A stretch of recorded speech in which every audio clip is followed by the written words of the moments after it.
To be completely honest, I'm not prepared to make this video, but who's ever really prepared for learning? While I was doing research for my master's degree, I made a revelation, and that revelation is that we only learn really two ways. We learn through our own experience, or we learn through the experience of others. And formal education specifically tries to get us to learn from other people's experience, whether that's reading a textbook, watching videos, listening to a teacher give a lecture. All of it's secondhand information, if you will, about other people living life, and you're trying to just get as much as you can out of it. What they don't prepare you for is the full breadth of learning. And to contrast these two things, learning from your experience is riskier versus learning from someone else's experience, which can be in a safer, more controlled environment. Learning from your own experience is, however, deeper because it forms the knowledge from your own perspective, from what you know, from what your life means, versus learning someone else's experience. It would mostly be a more surface level analysis of like what happened to them, and if your mentality, your perspective, your beliefs and values in life don't really align with them, how they experienced it might not capture exactly what you may learn if you did the experience yourself. You can almost think about it from the perspective of like being a smoker versus being someone who's with a smoker, like getting secondhand smoke. It's not as much, but you're still getting something. In the same way of like, if you're in the life of someone who's experiencing something, you will learn from whatever they're doing, but it won't be the same as you doing it yourself. And as for learning from your own experience or from someone else's experience, there's a time and place for both. So, as a learned learner or an educated learner, you will know when to use what experience for what environment or what scenario. Being able to see that there is no difference between learning from your experience and learning from someone else's experience will highlight that you kind of know yourself and you're able to understand the truth behind the actual learning and not get caught up in the medium in which the learning was done. One of the things I was super obsessive about for a long time was this idea of knowledge preservation, whether that's in a school setting, preserving history, in a work setting, like documenting what's going on. In like a societal setting, there's like museums and personal collections that are like store so much history about like what's happened already. And I used to think like it was super important to keep that. And while I still believe that there is a lot of importance for this, I'm not as worried about doing it all myself or like being part of the destruction or preservation of it as much. So one thing that helped me to like get over it was this idea that history will continue to go on no matter what happens, and there will always be someone in the future to rediscover something in case it's lost. And even if something's preserved, the way that future generations will understand it is not guaranteed, in the sense that what it means for them won't be what it meant for the person who experienced it initially. And it's not necessarily a good or bad thing. The difference in perspective, I think, is healthy. And being able to accept that life changes, and while there's so much that you can learn from history, making your own experience in the present is much more valuable.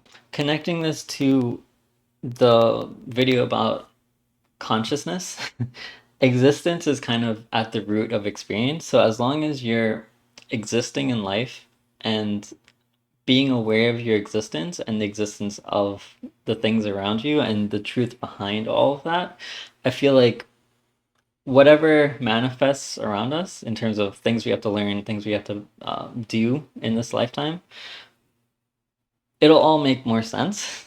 And connecting this to the idea of technology and like the reason technology is possible in terms of people are always learning and building and designing and actuating on creating value and creating something that's better than it was yesterday.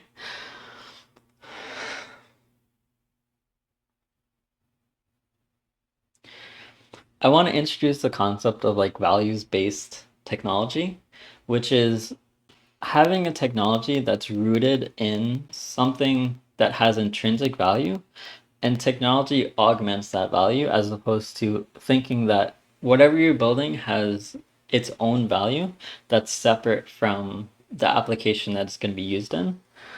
And the benefit for this is understanding that as disconnected as life is, technology can be a unifying force as opposed to a divisive force. One of my favorite phrases that I've came up with recently, and I'm not the first one to come up with this, so I'm just saying that it came to me, but I don't really know who said it first or anything like that.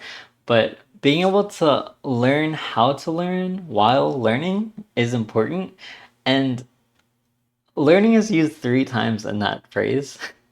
And I don't think people will generally understand the difference between all of those learnings.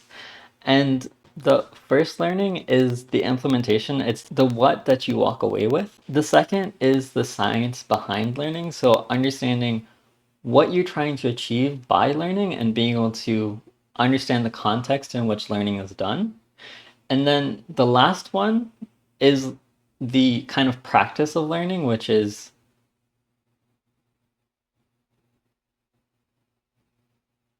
being aware that you are learning while you're learning. And it's kind of like an inception type of concept where you don't actually know where the true idea came from or what you learned came from. It's just a matter of this piece of knowledge was learned and you learned how you learned that knowledge and you understand how you learned that knowledge. How learning is typically done is that you have a goal of like what you want to learn and you kind of just get to a point where if you ask enough questions about the topic, you know the topic or you've learned the topic. But the real learning happens whereby after you learn something, you can learn how that thing is useful for other things. So learning is a sort of cheat code for experience in the sense of everyone wants to be experienced, everyone wants to get farther in life. And there's a lot of stigma behind learning in the sense that people know learning takes energy, that they're most times not aware about how much it actually takes to learn something.